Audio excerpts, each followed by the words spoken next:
তুমি কোন দল নিছাও? আমি আমি তো দল যেটা করি এটা এই যত এলাকার মধ্যে সবাই জানে। হ্যাঁ। আমি করি আর্জেন্টিন। আর্জেন্টিন। হ্যাঁ। শালার ব্যাককেল জানি আর্জেন্টিনা। ও হ্যাঁ আর্জেন্টিনা।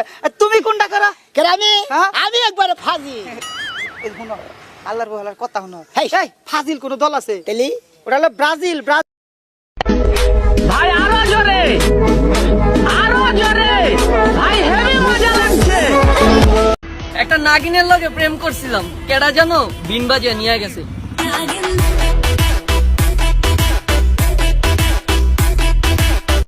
কি ঢাকা বলে 22 তলা বিল্ডিং দিছিলি না তাহলে 21 তলা 21 তলা তাহলে মিস হতা কইছে রে বিল্ডিং কোনে দিছে হে বিল্ডিং তো 2 তলা সরে নিয়ে গেছে গা কোন থেকে মাঝখানে কোন 2 তলা ভাড়া দেখাছিলাম না সন্ত্রাসীরা নিয়ে গেছে গা মাঝখানে থেকে বিল্ডিং চোরে নিব কি বাকি রে 2 তলায় তো লোক আসাল না ওটা নিয়ে আপনি কি জানেন আলাদিনের চেরাক আর মেয়েদের মেকআপের ভিতরে পার্থক্য কি? পার্থক্য এতটুকুই, আলাদিনের চেরাক গসলে জিন বাইরে আর মেয়েদের মেকআপ গসলে পয়েতনি বাইরে।